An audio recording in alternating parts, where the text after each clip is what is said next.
Bueno, continuando con la temática de fisiología respiratoria a cargo de la tutora doctora María Quirós, seguimos con el sexto tema correspondiente a la asignación, en donde hoy revisaremos pues, de una manera breve y concisa la ley de Laplace, el espacio muerto anatómico, la relación ventilación-perfusión, las unidades funcionales y las zonas de West. Entonces, como primero, como vemos en la diapositiva, vamos a describir la ley de Laplace.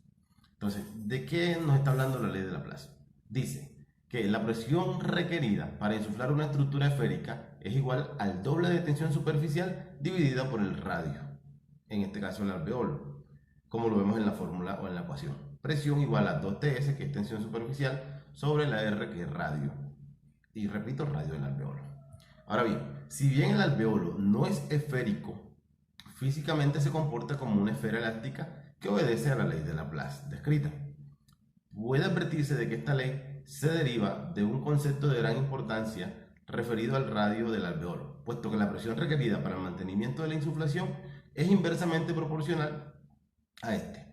Entonces, si se pretende mantener la apertura de dos alveolos de diferente tamaño, la presión requerida para conseguir el efecto será mayor en el alveolo de menor tamaño, como lo vamos a mostrar en este gráfico. Y también pues viceversa, siempre y cuando la tensión superficial en los dos sea igual.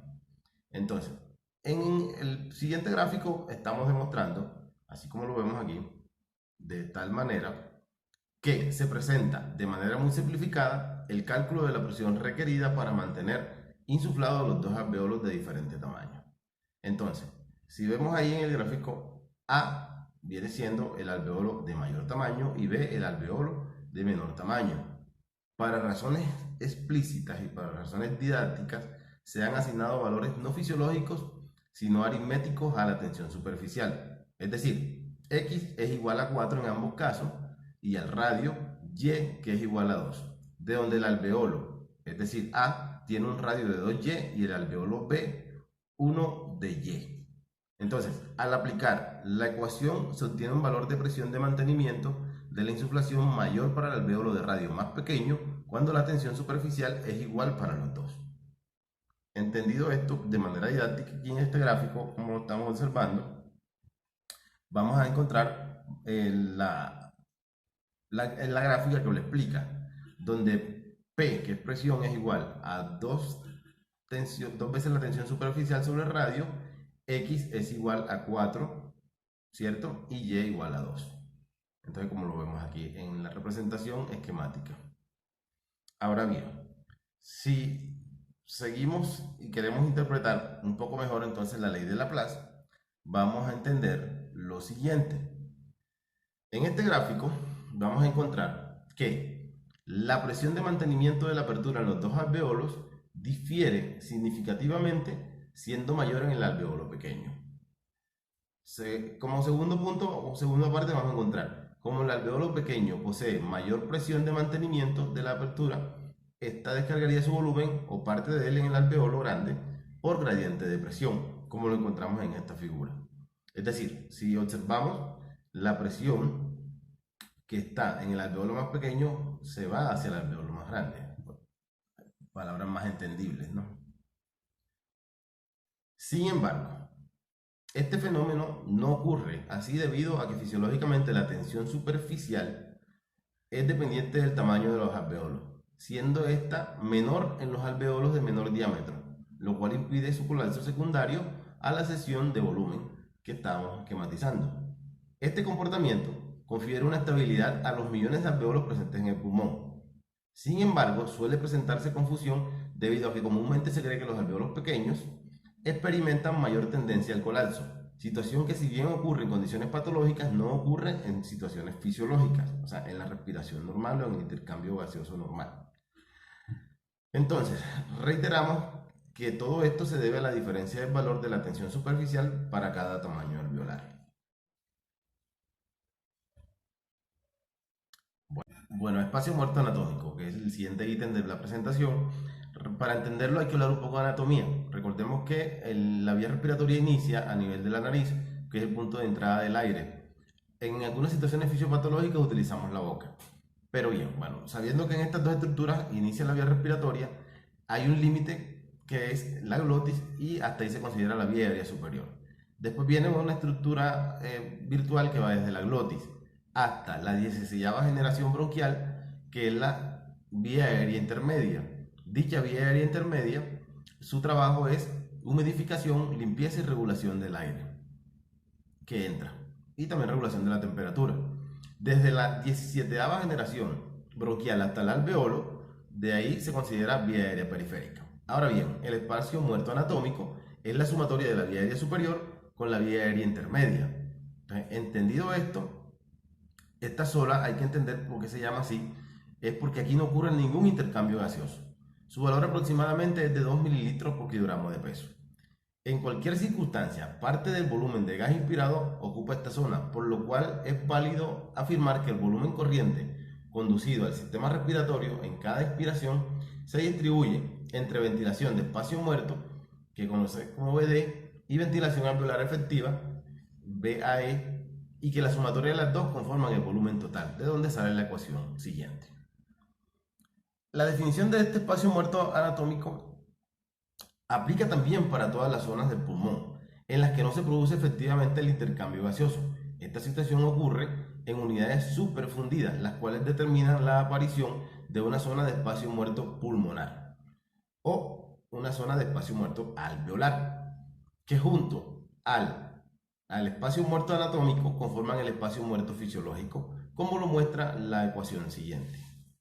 EMF igual a espacio muerto anatómico más espacio muerto pulmonar o alveolar.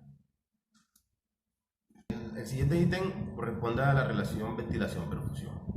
Entonces, para interpretar la ventilación-perfusión, debemos saber que en condiciones normales el pulmón tiende a colapsarse como consecuencia de sus propiedades elásticas, en tanto que la caja torácica tiende a expandirse, lo cual determina la existencia de dos fuerzas en sentido opuesto, una hacia adentro y una hacia afuera, por decirlo así.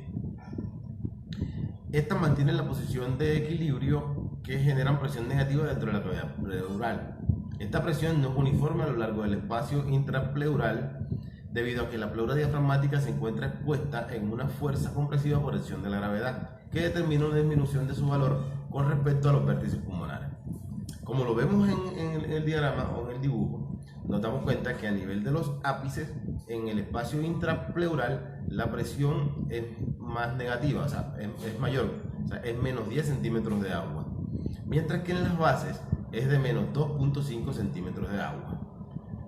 Esto se explica con las zonas de West, la zona 1, 2 y 3 de West, que más adelante nos vamos a dar cuenta, como en los ápices son mejores ventiladas, pero mal perfundidas o poco perfundidas, mientras que en las bases o en la zona 3 son mejor perfundidas, pero menos ventiladas.